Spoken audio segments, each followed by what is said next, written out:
There's so many specializations now. It really depends on where you're coming from. You actually could be a successful execution focused PM. You could actually be a successful data PM. So even within the whole space, there are a lot of narrower slices that you could actually build your career in. You might not have a lot of power in the system, but you're the one responsible for doing or delivering a lot of things. Right. Right. So it gives you a sense of responsibility, gives you a sense of ownership. It's kind of always marketed as a community based program, which is where you're going to be learning a lot from your fellow members. And I know that you guys constantly keep trying to sort of focus on bringing industry leaders to give chats, having alumni connects and all of that, right? So I think those efforts were very clearly visible even outside from the other side before joining it, right? So I think that's kind of what drew me. All right. Hi, everyone. This is Bhavish, and welcome back to another session with catching up with alumni from HelloPM. And this time we have Alay Shah. So we are welcoming Alay Shah. He has recently joined a couple of months back Salt Mine, Singapore-based startup, a Series A funded startup, and previously, he has worked across companies like Learn and Fractal. He comes from the background of business analyst to the analyst and finally transitioning into product roles post that. So there is a lot of insights and a lot of stories and questions that we'll be going through this video. So with this, Alay, thank you so much for joining us here. Thanks for having me. Yeah, and welcome to this recording. And yeah, moving forward, a quick intro from your end. It'll be great. Yeah. Sure. So I think you summed it up though. I started my career in analytics, and I was working at Capital Technologies as a business analyst for about 1.5 years. Then moved on to do advanced analytics at Fractal Analytics, and from there, my journey to becoming a PM was kind of quite accidental. So after I finished, when I was working at Fractal Analytics, I really love analytics. Even to this day, I really love analytics, and I'm constantly trying to find that angle in my product work as well. But when I was working at Fractal, a friend of mine who was also working at a startup said that, hey, we have a position open, and this is kind of a more generalist position. Would you want to just jump in and just try, just being a generalist? It wasn't even called PM at the time. So then I thought it was a risk on my side, but then I thought, you know what, might as well take it. So I talked to some of the senior folks in that in Learn in the organization, and then I jumped in. And as I jumped in, I kind of realized that, okay, what is this space? What are we actually trying to do? What is this role about, right? So some of the more fundamentals about what product management is, right? And especially what foundational, like 0 to 1 product management is. I learned a lot from there. And when I was working through that, at a certain point, I felt that you know how it goes with startups, right? At a certain point, I felt that I think I need more scale, I need more growth, as I've sort of understood what building product at this stage is about, and I wanted to join something that was high growth and that was in like that kind of a phase. So at that moment, I kind of left Learn, and then I was looking to what to do and just sort of figuring out how to go from there. And I ended up at Salt Mine through obviously a huge shout out to HelloPM for that.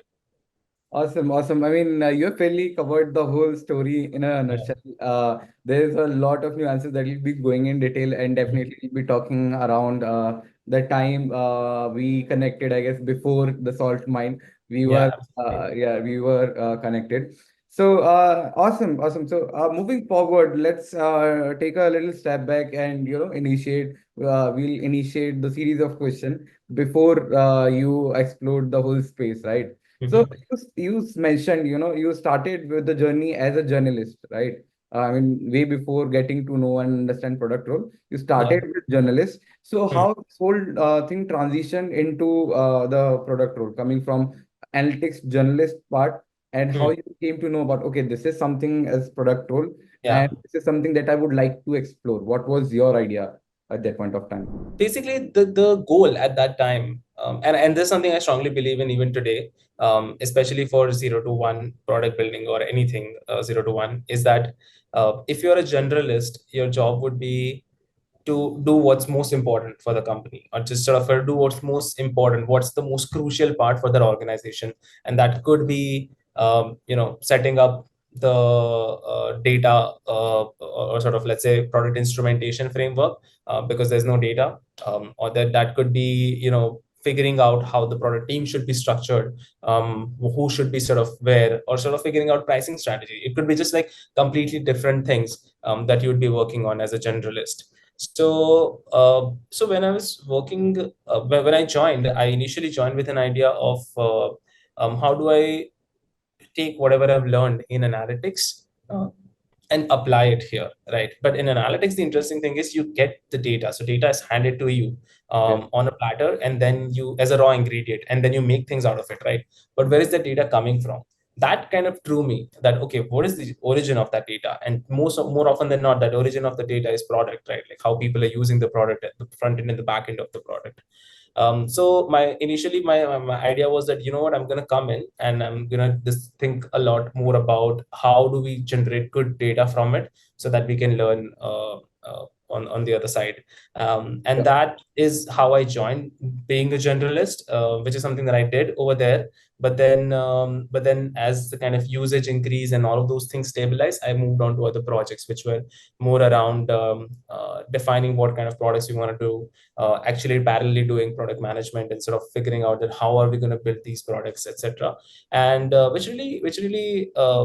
it's a unique thing, right? Product management, it Yeah. really, you might not have a lot of power in the system, but you're the one responsible for doing or delivering a lot of things. Right.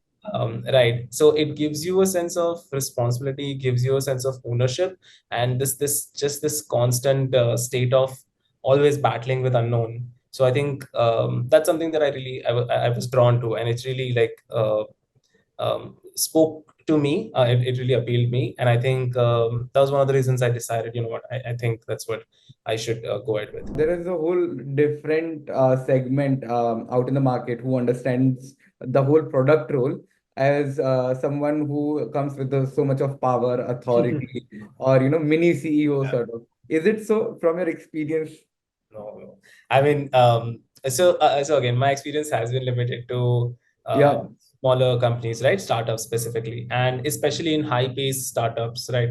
That's just not the case, because you have your actual CEO who wants to do things. That's a big part of how you have to do things. Right. And at the same time, you're talking to customers, you're figuring out what to do, etc. And then, like, when you figure out, you also always have to, you're in battle with the engineering team that, oh, we can't do the give us this much bandwidth, etc. You're kind of always in service of a lot of people. And from there, being able to do something, convince people and do something in itself is a great achievement, I feel. But you're definitely not in control of this process the whole time. You actually have to really maneuver your way through it. Yeah. It's not, not really in control all the time. But I do feel that there could be a flip side to it, which is something I've not experienced so far. But maybe once you spend enough years, let's say, at an organization, or Hmm. you kind of gathered that amount of clout or power in the organization, I think then in general you can influence a lot of things without spending a lot of effort. But I think you really have to get there, Yeah. Yeah. which the position of PM doesn't provide you. It's just the tenure at the company, and this kind of how long you've been in the system provides you. To be specific, like in a crux, if you would say, what is that one thing that inspired you end to end to explore this space? Okay, this is it, and now I am jumping in this ship. It's basically also like something that I would want to constantly keep learning about, that how my decisions and things that I decide to do, right? Because at the end of the day, no matter whether I have the authority or not, ownership is mine when I'm doing something, right? And when I decide to say, let's say, do something, it's going to really affect the outcome, either on the customer side or on the business side or something like that. So that puts and I feel that having that, even for me at this stage in my career, is a very nice. I really get a lot of experience, and I really get a lot of learning out of that quality. That I think this that ownership is something that this role definitely provides. It's something that it's kind of through and through in this Right. role. It's End kind to of end. what the whole role is about. So I think that's something that drew me a lot, and that's one. And the second thing would be just the just the fact that you're kind of always battling with uncertainty. And if you get good mentors, if you get good leaders or seniors throughout this journey, especially in the initial part of your product journey, that battling with uncertainty can actually be a lot of fun, right? And Yeah. it can I can see how it can be very stressful on the other side as well for a lot of people.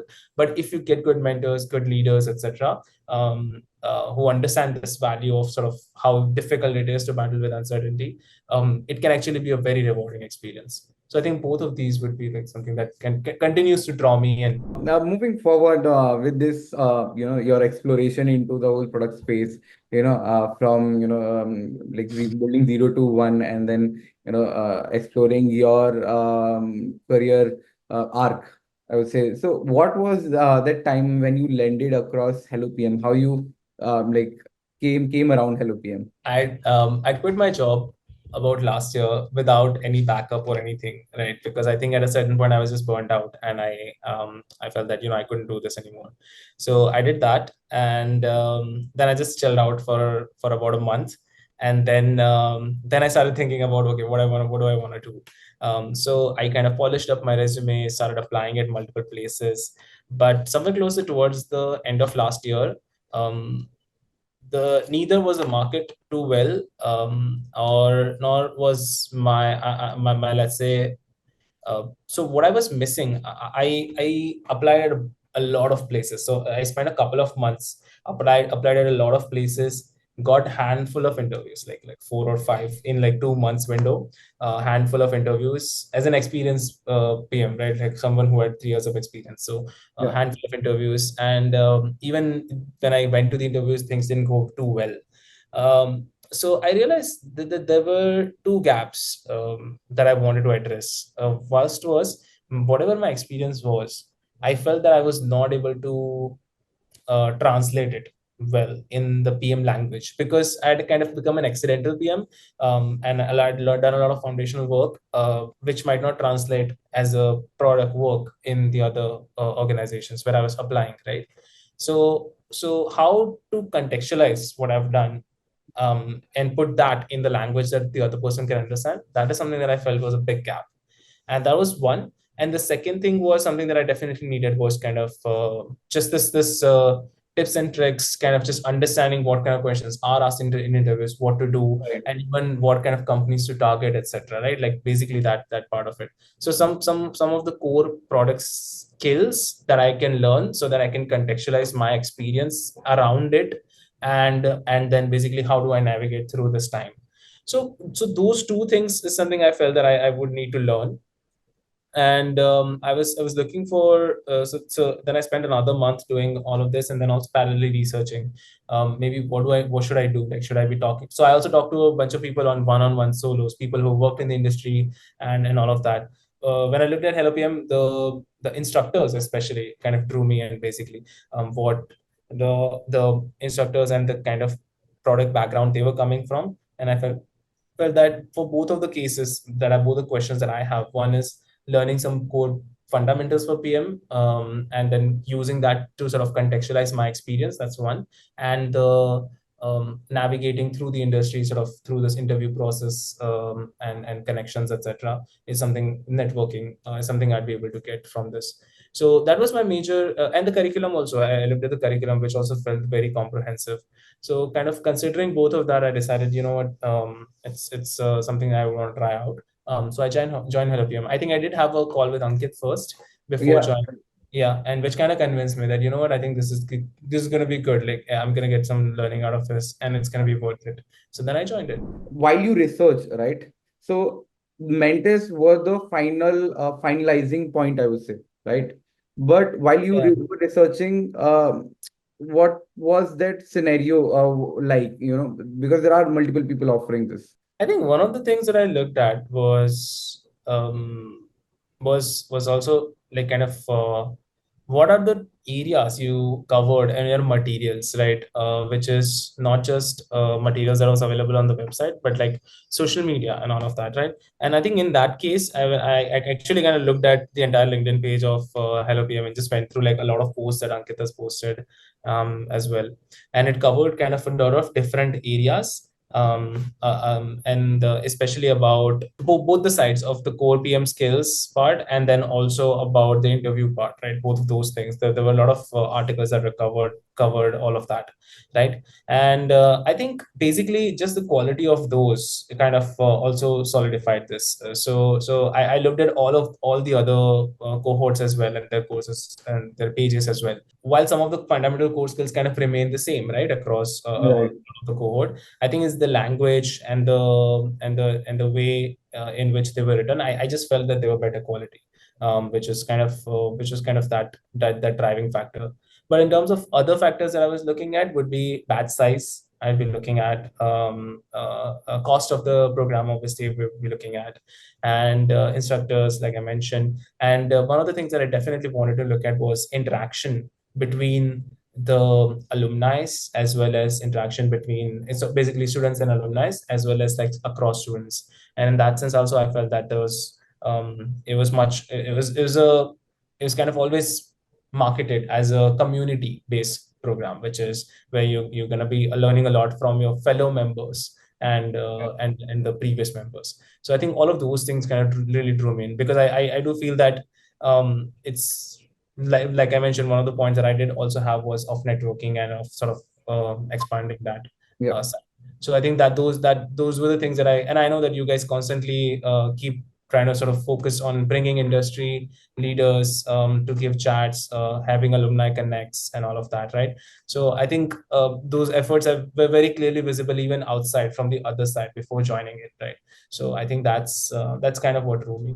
Before HelloPM and after HelloPM, like you talked about the contextualizing of your resume and Yeah. contextualizing of your experience, right? Like, are there learnings, I would say, that you would like to share, key takeaways before and after that really helped you or changed your perspective, the way you looked around things? Yeah. What is that key takeaway Yeah. that you would like to share? I think there are 2 or 3 points. The first key takeaway would be basically I went through, I think, 3 or 4 modules while I was parallelly interviewing, etc. And I think the research part and the projects that I did, along with that, the analytics, and then also the road mapping, etc. All of those were very, very nice to learn, like core fundamental skills that really helped me out to learn.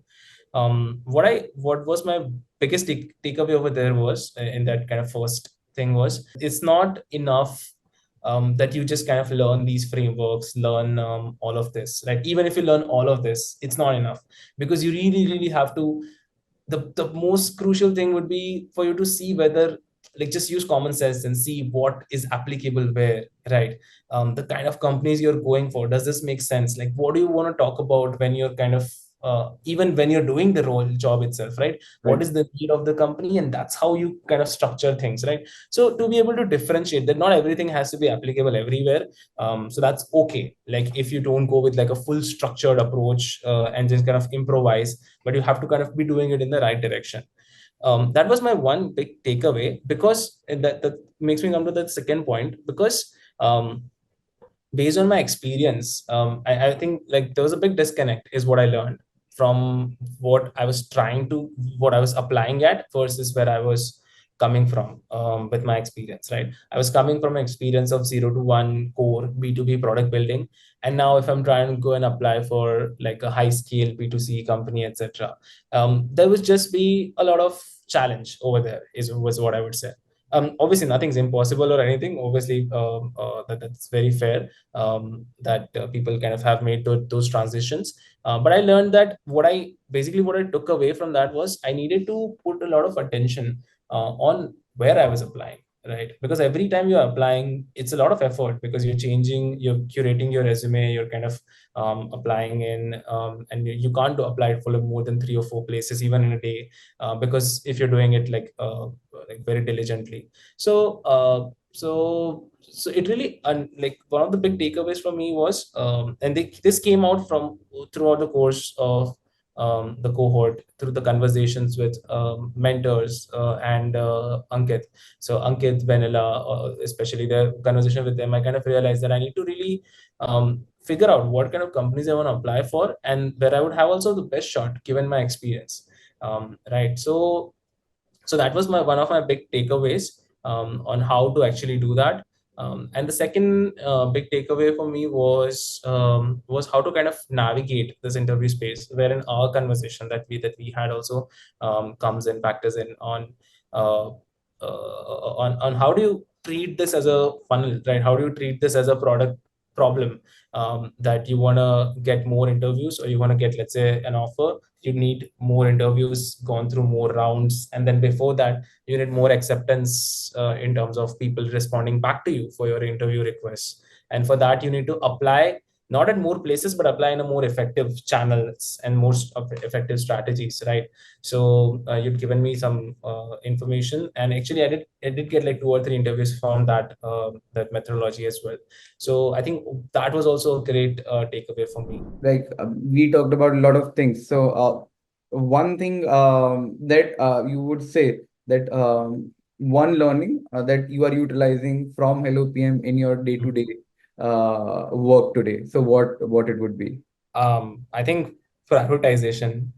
So something that I learned from Gagan again, and that prioritization part, right? It really helps me out, because on a day-to-day basis, it's just that like we earlier discussed, right, in this call.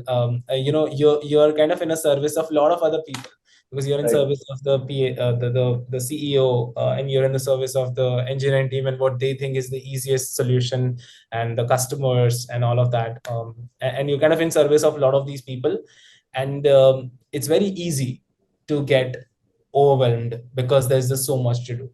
So to be able to sit down and say that, no, like, I've got these 5 things, I don't want to do all 5, I'll just do these 2, because this is what's going to have the most impact, this is what's going to be most useful.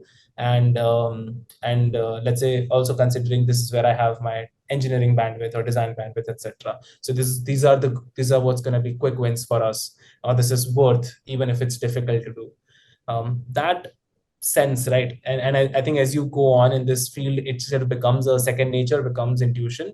But I think that's something that really helped me out in something I use on a day-to-day basis, on right? Because you're always doing some kind of planning. You're doing quarterly planning, you're doing monthly planning, you're doing sprint planning, you're always doing some kind of planning. So it really helps me out in that. What your advice would be for people first who are trying to explore the whole product space, okay, product management as a career, first thing, and then people who have taken the decision to get into product space already, and now they are considering HelloPM. So how would you suggest your insights for them to help them take better decision here? I would just, my course advice would be, just talk to a lot of PMs, basically. Just Yeah. talk to people in the industry and understand what this space is about. Talk to people who are experienced. Talk to people who are just, let's say, a couple of years ahead of you in their career, and then also talk to people who are seniors, 5 years, 10 years ahead of you, and then also leaders. Like, if someone is, let's say, considering joining product management, right? They really need to get like a big picture of what this role is, because it's become so vast, right? I think this is something also we kind of constantly talk about in HelloPM course, right? It's so vast. There's so many specializations now. It really depends on where you're coming from. You actually could be a successful execution focused PM. You could actually be a successful data PM. You could actually be, so even within the whole space, there are a lot of narrower slices that you could actually build your career in. To the next part where what your advice would be for people who are considering to join HelloPM and they have taken the decision already to get into the product role. Now they are just trying to understand what to join. I think people are making a decision to join HelloPM. I'm sure they're considering a lot of factors the way I also had, right? I think the biggest value that they'd be able to get from HelloPM, in my opinion, would be of the great, like, mentors, like the mentorship that you would be able to get, and all of those learnings. My advice would be sort of join in, learn a lot from those mentors and also your fellow cohort members.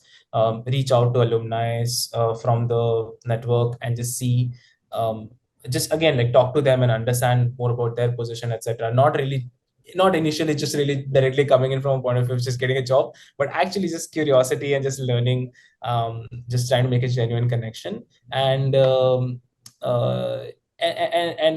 through this process kind of learn to how to pitch yourself, like what's your story, because that becomes that kind of inevitably becomes like the most crucial part, even when you're in interviewing and even like outside of interviewing, right? If you figure out your pitch, your story, because that's something you can learn here talking to all the mentors, and as well as you, Akash, all of these, everyone here.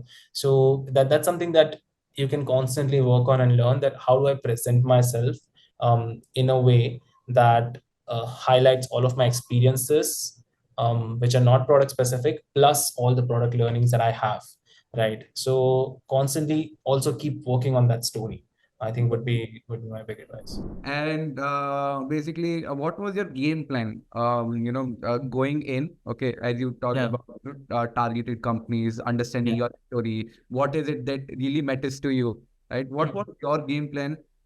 From I wanted to do this, then I went through doing this, then second this, then third this.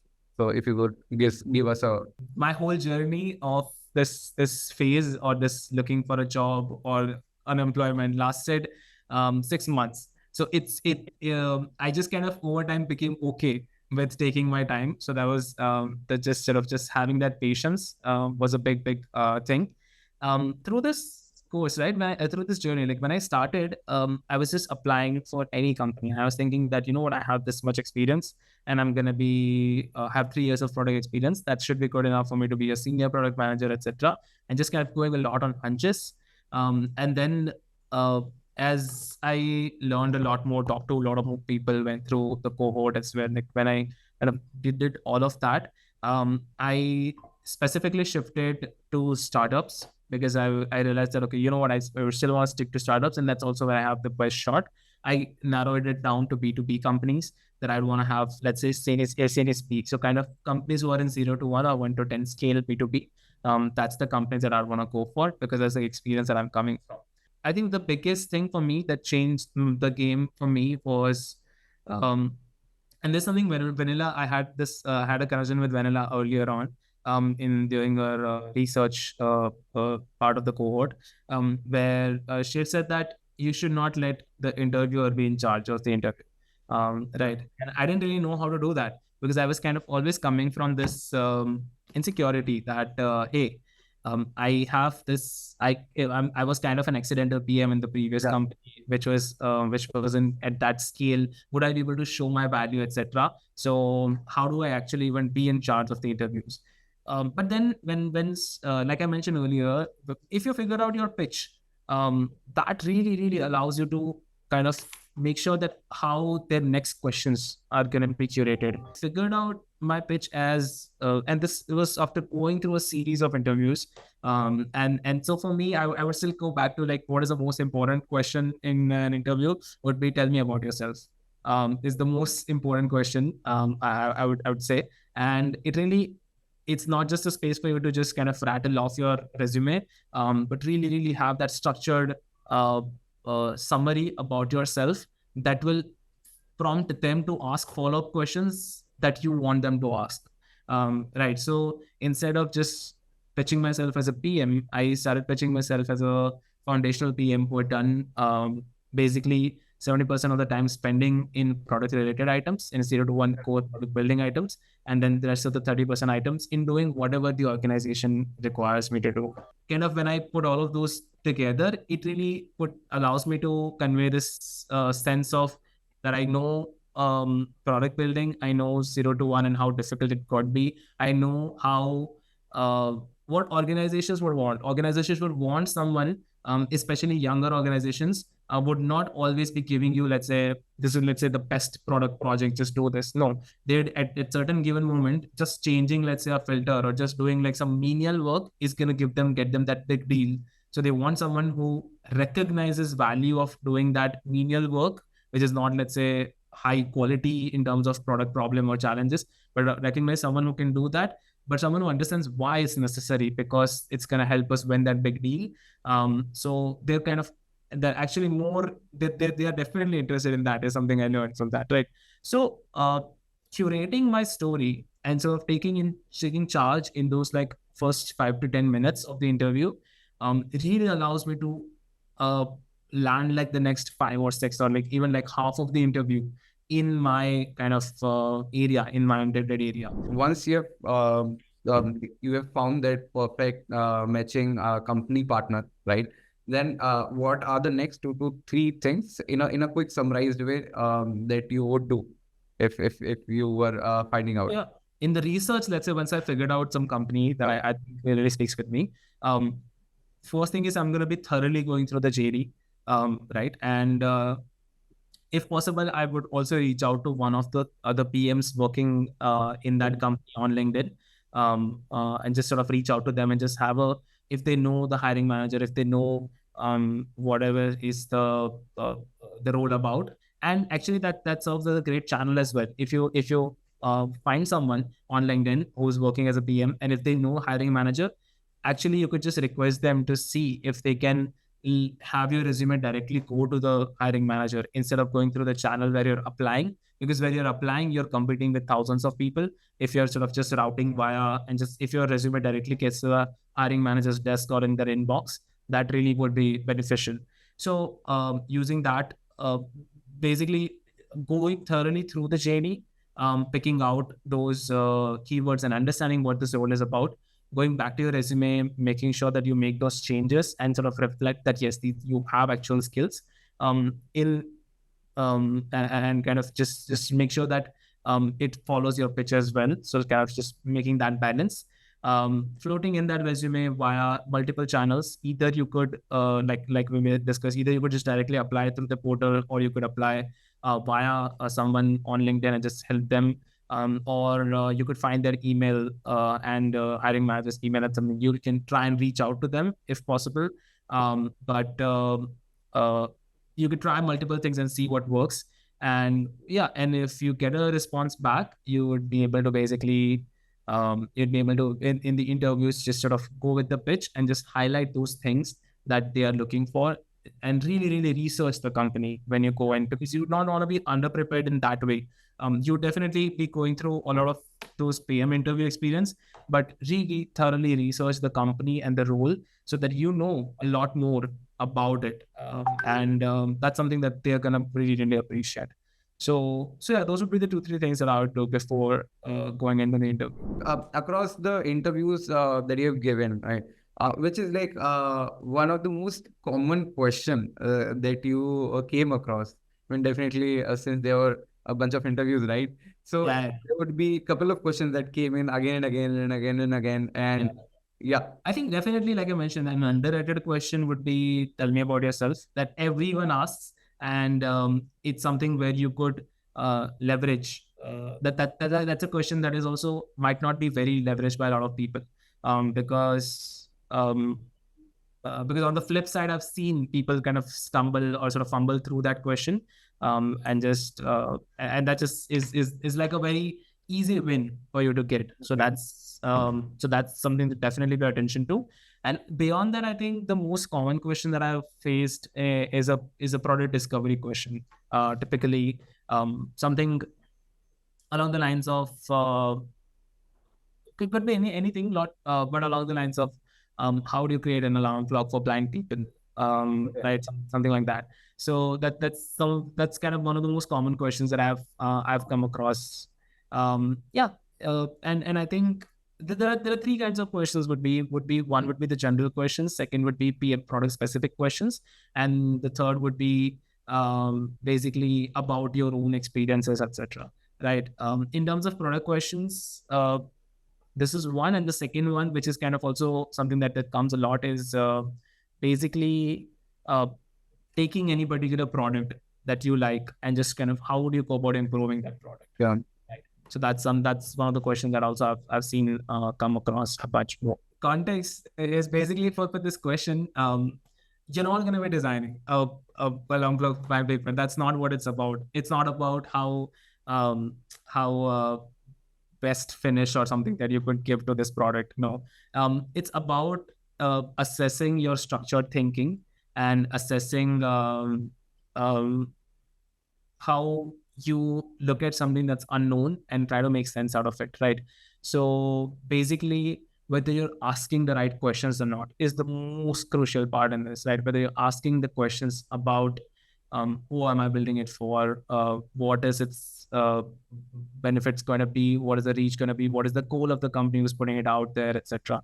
Right? It's going to be different for all the different questions, all the different problems thrown at you, but asking some really right and relevant questions, which will help you determine what kind of problem people are facing and what kind of solution to build.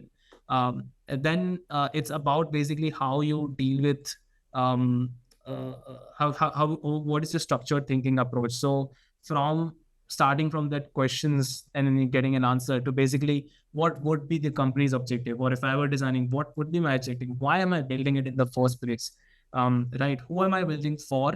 And breaking down what is that challenge that they are facing, that is problem that they're facing, and instead of zooming in on let's say one or more challenges that they are actually facing, right? That this problem would be able to solve, this product would be able to solve. And once you understand that problems that they are facing or the pain points, sort of coming up with some few innovative solutions to that, try and tackling those, right? So it's really about how you're able to just take away the statement like just design an blog for blind people and really narrow it down to an extent that, okay, this are the kind of people I'm building it for. This is why, these are the problems they would be having. This is why they would need it in their day-to-day life or in their journey. This is where this thing would exactly be helpful. And then this is how it should be built, or this is how the solution should be, right? So to sort of take vague things and just unstructured things and making sense out of it, making some structure out of it, is what the interview is trying to understand from this. And there's a tons of these kind of questions, and you'd only be able to sort of learn through these through practice. But yeah, they're very fun. They're once you get used to them, they're very fun, and just it works as like brain teasers for you to sort of practice and just kind of keep working. Right. Now, since we are already moving towards the end of the session, quickly, last couple of questions. So one is like, what is that one challenge that you faced across the interviews, or a challenging question or challenging round, or one challenge that you faced across the interviews? I think the challenge for me was not in terms of one particular question, although I did struggle across a lot of questions, which were basically product questions around execution, basically metrics and all of that. Some of those questions were quite challenging. But I think one of the big challenges for me was, like I earlier mentioned, just making the interviewer feel how my experience was relevant, right? So in that sense, because especially when you're applying for a company which is not similar, right? Applying for a company which is different from more B2C or from a more high scale environment or something like that, right? The PM product teams, etc., naturally would speak in a different language over there. And for you to sort of, for me to actually, when I'm talking about my experience, how to make it relevant, was a big challenge that I felt and faced. I mean, which is why I kind of constantly keep coming back to what's your story and how you're going to pitch yourself is a very crucial and most important thing. And I know that a lot of people who might be watching this would be coming in fresh into product, right? So they might also be facing similar challenges. So, so I think that is kind of the challenge that I felt was the biggest one, to make your experience relevant and to sort of pitch it in that way. And then beyond that, it's all about the different kind of interview questions, etc. So you'd have to do tons and tons of interview practice. Like there's no way around it. You just have to do all of that. So those things are obviously there. So finally, if you were to start your journey again to become a product manager, even before you were an analyst and before you were initiating, right? So what were the things that you would do differently if you were to start this journey again from scratch?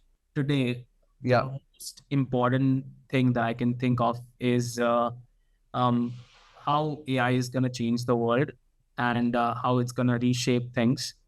And if I am a product manager today, or if I'm starting my journey today, I would really think about that. I'd really think about what are the experiences that we are having, and how can we be made 5 times, 10 times, 50 times better when you add AI to it, right?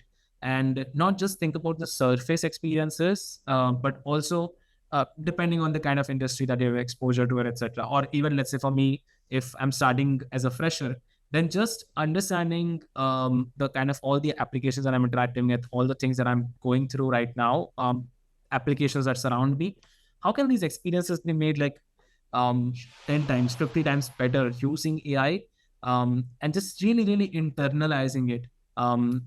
It's because that's where the world is going, and that's where we're all heading. And that knowledge is very crucial. I think that knowledge is very important. It can give you a massive edge,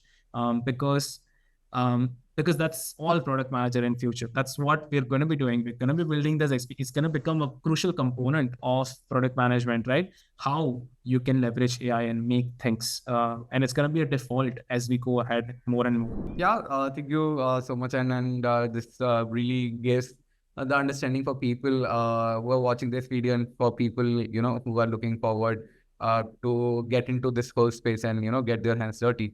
So with this, we are towards the end of this discussion. Yeah, thank you so much, Ale, for joining us here, and for all the people who are watching this video right now, make sure to like, share, and subscribe. If you really find this video adding value to your day-to-day life and your understanding of product, or some insight that you got out of this video, if there is some friend of yours, make sure to share it and let them also know what are the nuances of the product that one has to take care and one has to think before jumping into this whole space. So with this, this is Mavish signing off, and thank you, Alay, joining us here today on this series of connecting with our alumni.